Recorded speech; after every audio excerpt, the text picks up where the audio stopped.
ओम नमः सिद्धेभ्यः ओम नमः सिद्धेभ्यः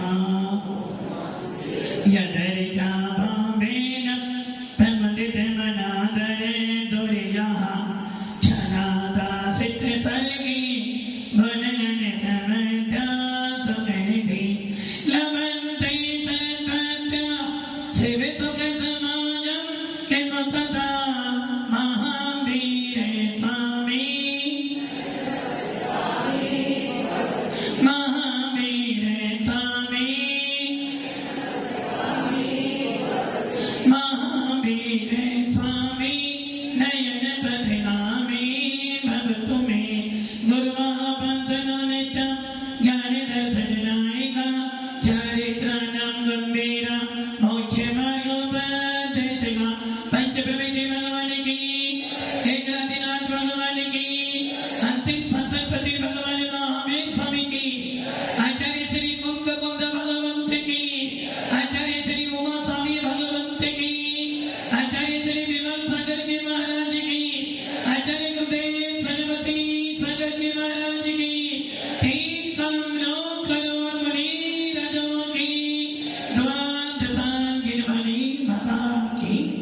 बोलिए दिव्य तपस्वी आध्यात्म योगी राज संत आचार्य 108 से सुंदर स्वागत गुरुदेव की गुरुदेव की गुरुदेव की बोलिए आचार्य संत की भव्य आत्मा भगवान महावीर जो वीतरागता को लेकर आए थे, ऐसे भगवान महावीर जिनके चरणों में बड़े बड़े राजा भी झुक जाते थे। भगवान महावीर का वो शासन जिस शासन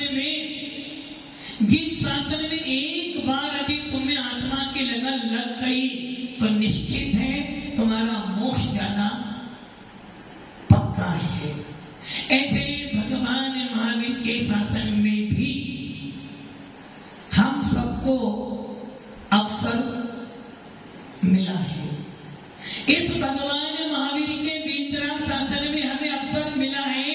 कम से कम अब की बात तो अपनी आत्मा को जगा लो, अब की बात तो अपनी आत्मा को चेत लो, कम से कम अब की बार तो सम्यक दर्शन प्राप्त कर लो, कम से कम अब की बार तो भगवान महावीर के भेष को धारण कर लो। और यदि ये मौका छोड़ दिया, यदि ये अवसर छोड़ दिया तो समझ लेना अरण्य मंगल परावर्तन काल तुम्हारे अनंत भव निकल जाएंगे।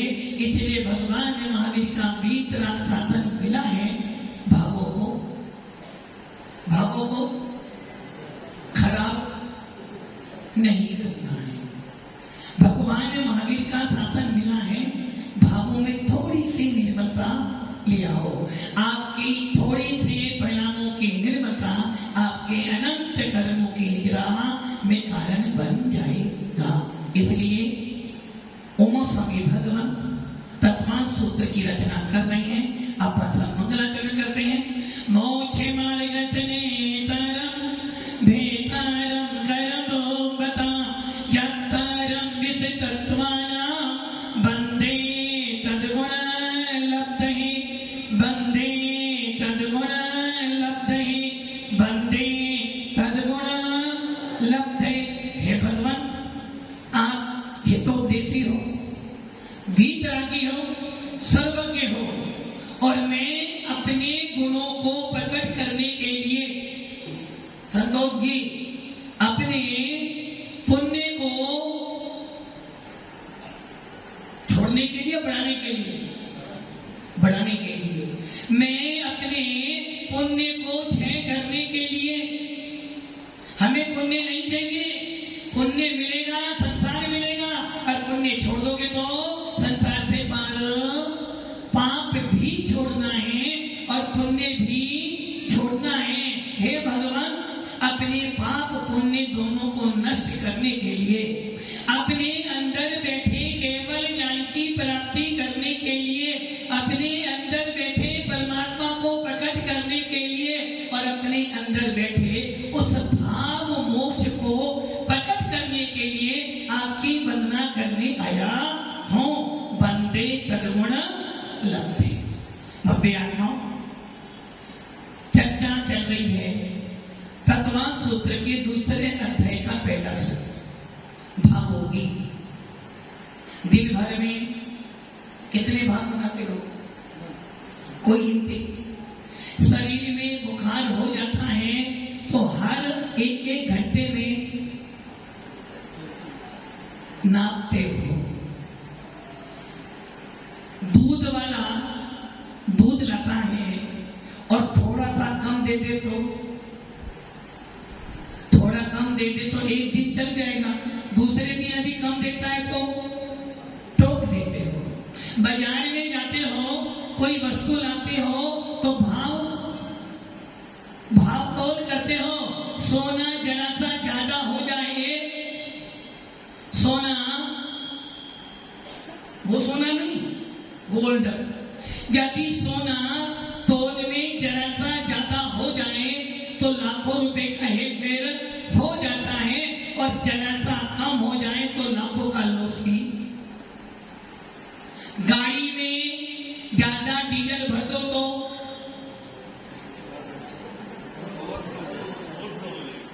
बाहर आगे तो क्या हो जाएगा, गाड़ी खराब हो जाएगी। और थोड़ा सा कम हो जाए तो, लेवल से कम हो जाए तो गाड़ी चलने वाली, फिर वो घेर पर चलाओगे तो गाड़ी रुक जाएगी। वैसे ही भावों में हर वस्तु का माप तोल करते हो। सब्जी में थोड़ा सा नमक ज्यादा हो जाए तो परिणाम अच्छे होते हैं, खराब हो जाते हैं। और यदि मीठे में नमक मिल जाए तो ज्यादा खराब हो जाते हैं, और थोड़ा सा नमक कम हो जाए तो भी भाव खराब हो जाते हैं। हर वस्तु के भाव बनते हैं। तो हे चेतन, हे ज्ञानी, तेरे भी भाव बनते हैं। जब अच्छे भाव बनते हैं तो उपयोग इधर उधर मत। जब तेरे अच्छे भाव बनते हैं तो कर्मों का विनाश होता है, कर्मों की निद्रा होती है। और जब तेरे भाव थोड़े से खराब हो जाते हैं तो कर्मों का बंद शुरू हो जाता है। सबको देखते हो, सबका भाव करते हो, अपनी आत्मा के भावों को भी सेठ जी, अपने भी आत्मा के भावों को। दुकान के भाव कहीं नहीं जाने वाले, वो हमेशा रहेंगे। आत्मा के भावों को सुधार लोगे, दुकान पर जाना ही नहीं पड़ेगा। एक मुमुक्षु जब दीक्षा लेने जाता है, एक मुमुक्षु जब मोक्ष मार्ग में बढ़ता है, एक वैरागी जब मुनि मार्ग पे बढ़ता है, तो वो क्या करता है, अपने भावों को टटोलता है। निमित्त लाखों मिलते हैं, कारण हजारों मिलेंगे, और उन कारणों को देखेंगे तो परिणाम खराब हो जाएंगे, मोक्ष मार्ग से दूर हो जाओगे। और यदि मोक्ष मार्ग पे बढ़ना है तो निमित्त कारणों को छोड़ना पड़ेगा। आचार्य भगवान पहला सूत्र लिख रहे हैं, औपसमिक छौको भावो जी, औपसमिक छौको भावो मिश्रच्छा जीवसे सुवेष्टत मोदई परिणामोपचा। 5 प्रकार के भावों की चर्चा चल रही थी। औपसमिक भाव हो गया था कर्मों को दबाना, 6 भाव कर्मों का सर्वथा 6 कर देना। 6 औपसमिक की बात अपनी चल रही थी। 6 औपसमिक मतलब जो 6 और उपसमिक मिलकर बना है, जिसमें कुछ कर्मों का 6 है, कुछ कर्मों का उपसमिक। जैसे उदाहरण दिया था, एक गिलास में पानी था, फिटकड़ी से, निर्मली से, कदम फल से सारा मैल नीचे दबा दिया था। इतने नहीं, ऊपर साफ पानी था, नीचे सारा मैल भरा पड़ा था। थोड़ी सी हवा आई, टेबल हिली, गिलास हिला, पूरा का पूरा पानी क्या हो गया, मैला। क्या सारे कीचड़ के कण ऊपर आ गए? कुछ जो हल्के कण थे वो सारे तो ऊपर आ गए, किंतु भारी कण सारे नीचे रह गए। तो पानी कैसा हो गया? पानी में पूरा पानी गंदा हो गया क्या? अब पानी में गंदगी तो है, किंतु किंतु कुछ गंदगी है, कुछ नीचे बैठी है। वैसे ही जहाँ भावों में कुछ तो कर्मों का क्षय हुआ है और कुछ उपशम हुए हैं, उसे कहते हैं क्षय उपशमिक भाव। कर्म दो प्रकार के होते हैं, घात्या कर्म और कर्म कितने थे? 8। राजू जी कर्म कितने थे? 8। गाड़ी मिली, गाड़ी मिली, गाड़ी किस कर्म को जैसे मिली? गाड़ी किस कर्म से मिली? अंतराय कर्म का लाभ होने से हमें गाड़ी मिली। और उस गाड़ी में बैठने का आनंद किसने दिया? वेदनी कर्म ने सुख के कारण दे दिए। आनंद किसको आया? वेदनी को। वेदनी ने सुख के कारण दिए, आनंद किसको आया? वेदनी को। बैठने वाले बुद्धगल को। आत्मा चेतन को आया। गुलाब जामुन बनाया मैडम ने, आपने खाया, आनंद किसको आया? मुझे आया। वैसे ही कर्मों का फल जब मिलता है तो सुख दुख का वेदन मुझे ही होता, वो तो मात्र कारण बनते हैं, वेदन तो आत्मा ही करती है। क्षय उपशमिक भाव। जब पानी पूरा हिला तो गिलास में सारे कण मिल गए, जो हल्के हल्के कण थे वो सारे ऊपर आ गए, मोटे मोटे नीचे बैठ गए, इसलिए पानी कैसा हो गया? निर्मल और अनिर्मल, शुद्ध अशुद्ध पानी मिल गया। वैसे ही कर्म दो प्रकार के थे, घात्या कर्म और अघात्या कर्म।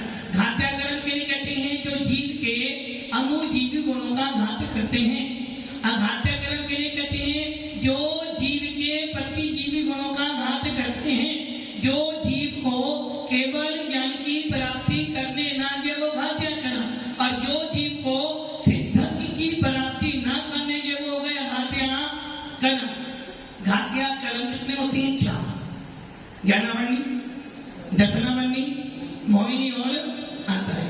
ज्ञानावरणी के 5 भेद, दर्शनावरणी के 9 भेद, अंतराय के 5 भेद और मोहिनी के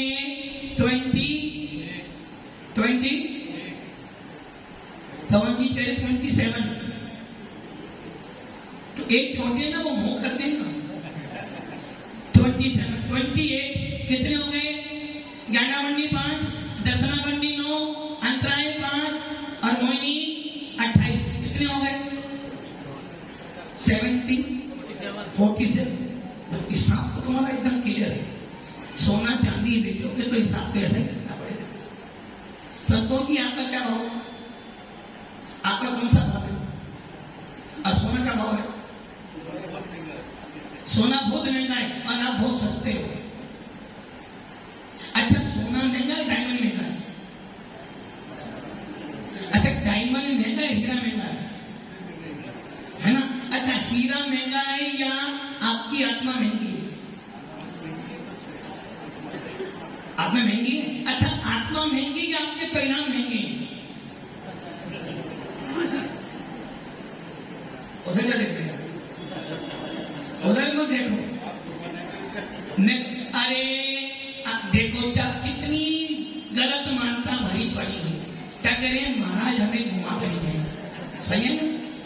महाराज हमें, अरे भैया घुमा तुम्हें घूम रहे हैं, तुम्हारे मैडम, तुम्हारे बच्चे, तुम्हारा कर्म, तुम्हारा परिवार।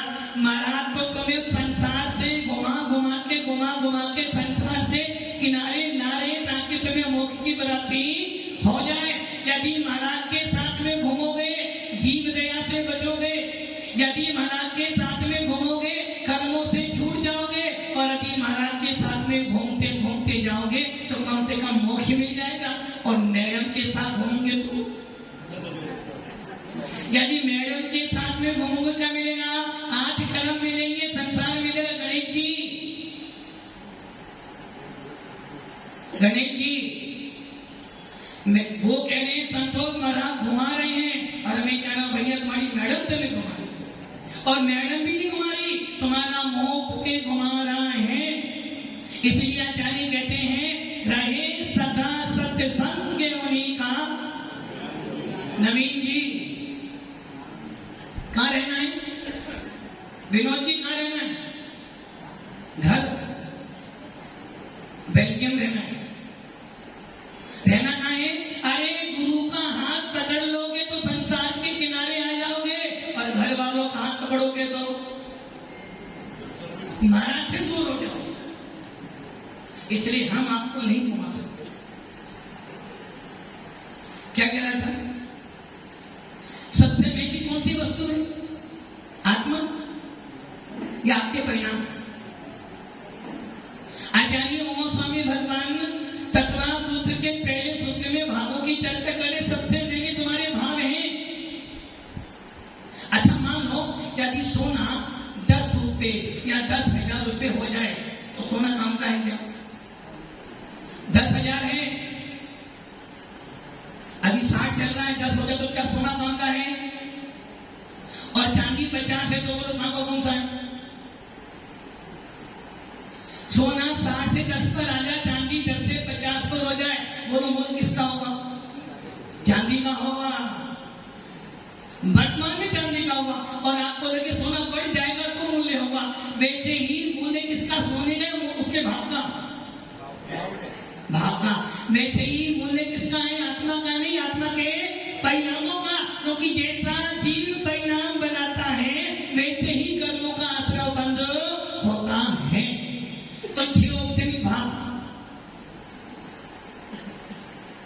6 औपचारिक भाव जिसमें छेदी और उपसम भी है।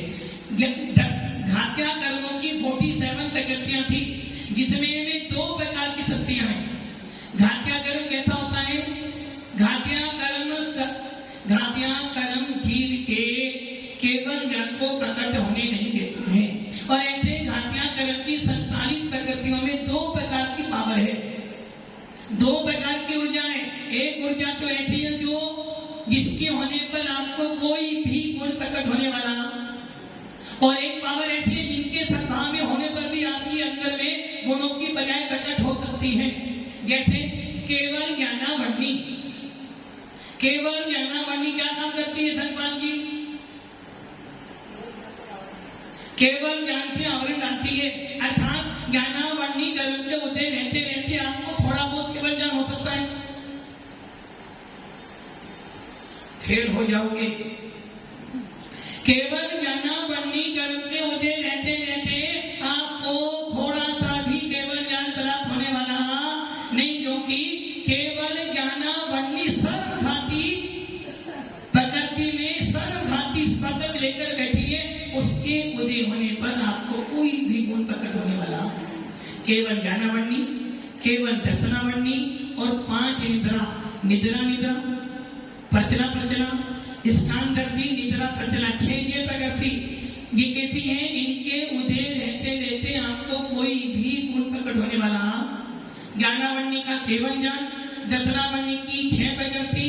अब आ जाओ अनंतानुबंधी कथाएं, आप प्रत्याख्यान कथाएं और प्रत्याख्यान क्रोध मान माया लोभ, इन 12 कथाओं के उदय रहते रहते आप सम्यक दर्शन, देश संयम, सकल संयम, 4था गुण स्थान, 5वां गुण स्थान और 7वां गुण स्थान प्राप्त नहीं कर सकते। कब? जब आपको अनंतानुबंधी कथाएं है। अर्थात इन कथाओं के रहते रहते मोक्ष मार्गी नहीं बन सकते। तो ये क्या करिए? सर्वघाती प्रकृतियां कितनी हो गई? 12 कथाएं अनंतानुबंधी, प्रत्याख्यान, प्रत्याख्यान, क्रोध मान माया लोभ, 12 कथाएं ये।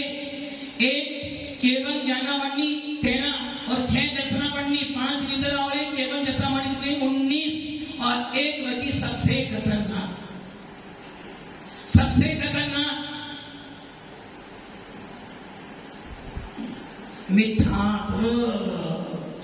मिथ्यात्व कर्म के उदय रहते रहते आपको सम्यक दर्शन प्राप्त होने वाला नहीं, और मिथ्यात्व के उदय रहते रहते आप सम्यक दर्शन को छोड़ो देव सद्गुरु के स्वरूप को भी नहीं जान सकते, अपने आत्मा को भी नहीं जान सकते। ये हो गई 20 प्रकृतियां। इन 20 प्रकृतियों में ऐसी ऊर्जा है जिनके उदय रहते रहते आपको कोई भी गुण की बजाय प्रकट नहीं हो सकती। सर्वघाती स्पर्धा, स्पर्धा मैंने पावर। ऊर्जा, इन सर्वघाती स्पंदकों के उदय रहते रहते आपकी आत्मा में कोई भी गुण की बजाय प्रकट नहीं हो सकती। अब आगे चलते हैं। अब कौन बचा? मति जानावरण, सुप्त जानावरण, अवधि जानावरण और मने परे जानावरण। ये चार जानावरणी की प्रकृति कैसी है? देशघाती। इनके उदय रहते रहते ज्ञान पाया जाता है।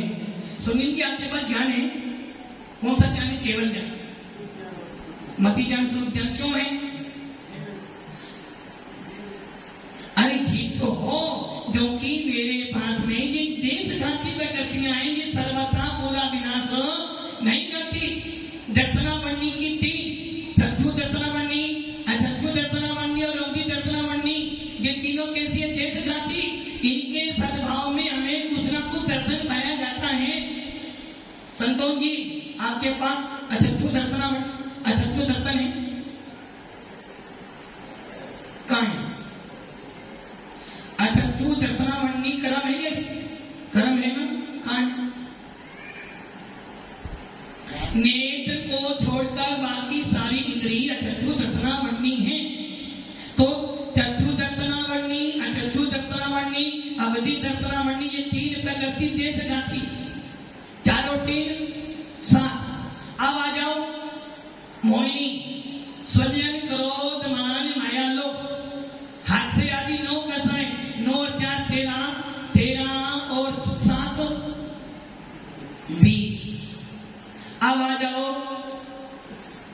अंतराय, क्या करता है? बाधा डालता है। किंतु जिन जिन जीवों का अंतराय कर्म का क्षोभ होता है, उनके अंतराय, उनके 5 वेद, दान अंतराय, लाभ अंतराय, भोग अंतराय, उपभोग अंतराय और वीर्य अंतराय। 5 के 20 और 5 25 और एक सबसे महत्वपूर्ण प्रकृति संवेद प्रकृति, जिसके उदय होने पर संवेद दर्शन प्राप्त होता है। ऐसी 26 प्रकृति देशघाती प्रकृतियां हैं। इनमें क्या होता है? देशघाती प्रकृतियों के उदय होने पर भी हमारे अंदर गुण पाए जाते हैं। जैसे आप सबके बात में जितने भी यहाँ बैठे हैं, इतने नहीं, सभी संसारी जीवों के बात में मति ज्ञानावरणी कर्म का उदय है, दर्शनावरणी कर्म का उदय। तो फिर भी ज्ञान पाया जाता है, फिर भी दर्शन पाया। ज्ञान से पहले दर्शन और दर्शन के बाद ज्ञान। सभी जीवों के पास मति ज्ञान, सुख ज्ञान है और मति ज्ञानावरणी कर्म का उदय भी है और सुख ज्ञानावरणी कर्म का उदय भी है। तो फिर भी मति ज्ञान, सुख ज्ञान हमारे पास है। तो इसका मतलब क्या हुआ? ये देशघाती प्रकृति उदय होने पर भी एक देश हमारे अंदर ज्ञान गुण पाया जाता है। अंतराय कर्म का उदय तो है, किंतु फिर भी जब दान देते हैं तो अवसर मिलता है कि हम दान दे पाते हैं। और कभी कभी ऐसा भी होता है कि दान देने की इच्छा तो होती है, किंतु दे नहीं पाते हैं। तो इसका मतलब है अंतराय कर्म का तीव्र उदय है। अब क्या हो गया? देशघाती 26, सर्वघाती 20, कितनी हो गई? 46। एक बची मिश्र। मिश्र प्रकृति सर्वघाती भी है और देशघाती। अब 6 उपसर्ग की परिभाषा। कोदे, नाम सुना कोदो का? चंदना ने क्या खिलाया था? कोई मूंग बोलता है, कोई कोदो का नहीं बोलता। कोदे का मतलब है मादक धान, जिसको खाने पर मादकता आती है। तो जब उन कोदों को पानी से साफ करते हैं, धोते हैं, तो क्या होता है? आप जब चावल धोते हो, क्या होता है? सबको ये चावल धोए, सोना तो धोया, चावल धोते कभी जब चावल पानी से धोते तो कुछ चावल टूट जाते हैं। और जब चावल को हाथों से घिसते हो तो कुछ चावल तो कठोर होते हैं जो टूटते नहीं है, और कुछ चावल ऐसे तो घिस जाते हैं। और भिगे हुआ चावल जब खाते हो कच्चा तो खाने में अच्छा लगता है। वैसे ही कोदे जो होते हैं मादक होते हैं, आदि उनको हम जल से जब धोते हैं तो क्या होता है? उस जल से धोने से कोदों में जो मद पैदा करने वाली शक्ति थी, उस कोदों की शक्ति तो नष्ट हो जाती है और उसकी थोड़ी सी चाहिए, अर्थात उन कोदों की सब्जी कैसे क्षीर और अक्षीर, वैसे ही क्षयोपसमी भाव भी कैसे हो गए, क्षय प्लस उपसम से जो मिलकर बना उसे कहते हैं क्षय उपसम भाव। अब क्या हो गया, अब परिभाषा क्या बन गई, सर्वघाती स्पर्धकों का, सर्वघाती स्पर्धकों का उदयाभावी क्षय, आगामी काल में उदय आने वाले सर्वघाती स्पर्धों का सदवस्था रूप उपसम को वहीं की वहीं रोक देना, उन्हें आने मत देना, उदय में नहीं आने देना। और देशघाती स्पर्धकों के उदय होने पर जो जीव के अंदर भाव उत्पन्न होते हैं उसे क्षयोपसमी भाव कहते हैं। ये हुई शास्त्रीय परिभाषा। और आप लोगों के लिए कुछ कर्मों का क्षय, कुछ कर्मों का उपसम, अर्थात कुछ कर्मों को दबा देना और कुछ को पूरा का पूरा हटा देना, इसे कहते हैं क्षयोपसमी भाव। अर्थात उदाहरण क्या दिया था मैंने, पानी, दूध बहुत गर्म था, दूध बहुत गर्म था, आपको पीना डॉक्टर की, कैसे पियो, कहावत है ना, गरम गरम खाओगे मुंह जलेगा और पेट भी भरेगा नहीं। अब दूध उबलना है, क्या करोगे, फूक मारोगे, मतलब कि सूर्य गर्मी दे रहा है, जब फूक मार के उसकी गर्मी दूर करेंगे बाहर। इससे पता चलता है इंजेक्शन लगाना तो आता है, दूध गर्म करना। आदि दूध उबल रहा हो तो क्या करोगे, गैस बंद करोगे तो दूध बाहर, क्योंकि गैस तो फुल है, क्या करोगे, वो कह रहे पानी की बूंद डालेंगे। अरे जब अग्नि पूरे घर में लगी हो और पानी की बूंद डालने से क्या होगा भैया, तो जब दूध उबलता हो जैसे कि बाहर आने वाला तो छोड़ देना आपने पानी, मुट्ठी भर पानी डाल दिया तो क्या दूध गर्म नहीं है क्या, दूध तो गर्म है, किंतु कुछ दूध गर्म है और कुछ दूध ने अपनी गर्मा को नीचे कर दिया, वो दब गया। वैसे ही जिस भाव के होने में कर्मों का थोड़ा सा क्षय और कर्मों का उपसम होता उसे क्षयोपसमी भाव। जैसे जब रोटी बनाते हो, जब रोटी बनाते हो, कुछ रोटी तो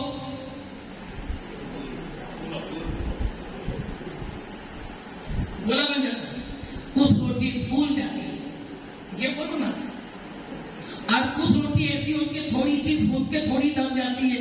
तो बस जो रोटी पूरी फूल गई वो कौन हो गया, क्षय भाव, और जो रोटी थोड़ी को फूली और थोड़ी सी दब गई वही हो गया क्षयोपसमी भाव। और जब रोटी परोस करते हुए अब ये रोटी थोड़ी सी फूली थोड़ी दब गई है, वैसे ही जहाँ थोड़े से कर्मों का क्षय हुआ और थोड़े से कर्म उपसम हो गए उसे कहते हैं क्षयोपसमी भाव। उदयाभावी क्षय, उदयाभावी क्षय का अर्थ क्या है, जो कर्म उदय में आए थे अपना फल दिए बिना ही चले गए, उदयाभावी क्षय। उदय में आए अपना फल दिए बिना ही चले गए उसे कहते हैं उदयाभावी क्षय। अथवा सर्वघाती स्पर्धकों का अनंत गुणाहीन होते होते देशघाती स्पर्ध में परिवर्तन कर देना, उसके रूप में उदय आना उसे कहते हैं क्षय। क्षय दो प्रकार का था, सर्व कर्मों के क्षय होने से कौन सा भाव होता था, क्षय भाव। किंतु यहाँ क्या करिए, कर्म आया तो सही, किंतु क्या था कर्म आया, अपना फल नहीं दिया, चला गया। अथवा जो कर्म उदय में आ रहा था उसने अपनी सारी ऊर्जा छीन छीन छीन कर कर देशघाती में डाल दी, और जब देशघाती में डाल दी तो उसने अपना पूरा कर्म ट्रांसफर कर दिया, इसलिए अब उसके पास में कोई कर्म का उदय नहीं है। इसलिए परिभाषा क्या बनी, सर्वघाती स्पर्धों का उदयाभावी क्षय, आगामी काल में उदय आने वाले सर्वघाती स्पर्ध का सदवस्था रूप समाता उसे उदय में आने नहीं देना, और देशघाती स्पर्ध के उदय होने पर जो आत्मा में परिणाम बनता उसे क्षयोपसमी भाव कहते हैं। अगला भाव औदायिक भाव। औदायिक भाव मतलब सबसे सस्ता, सबसे अच्छा भाव। अश्विनी जी आप मनुष्य हो, पक्का देव तो नहीं, मनुष्य क्यों? बोलो महाराज पहले पढ़ाओ जो बताऊं। जिससे कर्मों का उदय ही जिसके निमित्तों से कहते वो दायी था। जो भाव कर्मों के उदय से होता उसे उदाई भाव कहते, अथवा कर्मों के उदय होने पर जो आत्मा में विकारी भाव उत्पन्न होता है उसे उदाई भाव कहते हैं। अर्थात कर्म का फल देना उदय है, कर्म अपना फल दे उसे कहते हैं उदाई भाव।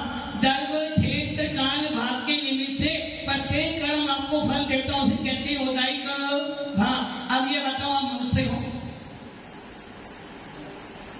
डाउट हो रहा है जी? नहीं, मैं तो हूं, मैं हूं ना। मनुष्य क्यों? कर्म सिद्धांत पढ़ चुके हो। राजू जी मनुष्य हो क्यों?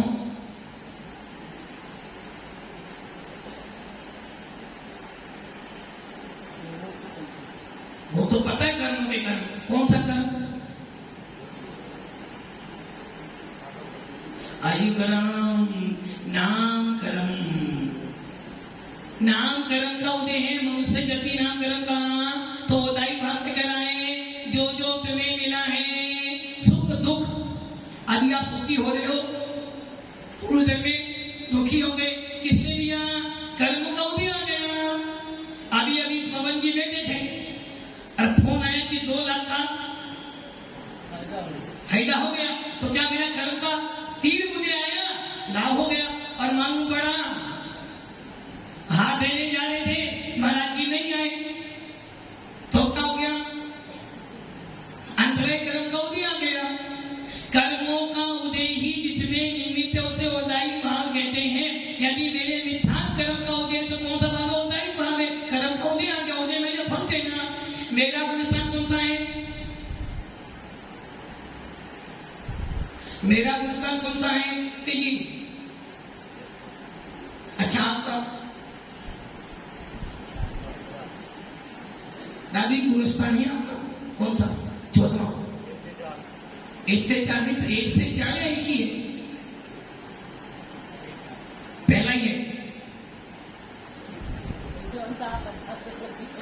अर्थात गुणस्थान जैसे अरहत का गुणस्थान 13वां है ना, तो उनका कौन 13वां? मतलब कि उनके कर्म का उदय से उनका 13वां गुणस्थान, जो भाव कर्मों के उदय से होता उसे उदाई भाव कहते हैं।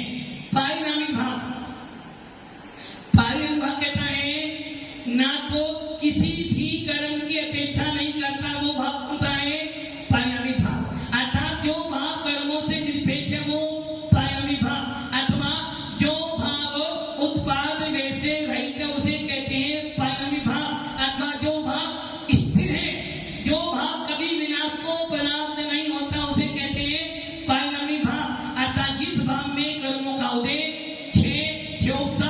और उदय कुछ भी नहीं हो उसे कहते हैं पारिणामिक भाव। जैसे जीव का ज्ञान दर्शन, उद्गत का स्पर्श रस गंध मन, धर्म का गति हेतु कभी विनाश होने वाला नहीं है। किसी कर्म के उदय से भी आपके पास ज्ञान दर्शन है, संतों की ज्ञान दर्शन है, कब तक रहेगा? आप कब तक हो पता नहीं, मैं कब तक हूं? जीव आप कब तक हो? अनंत काल तक, अनादि अनंत। मेरी आत्मा का विनाश कभी होने वाला? तो मेरी आत्मा में ज्ञान दर्शन होगा ना, तो कोई विनाश होगा क्या?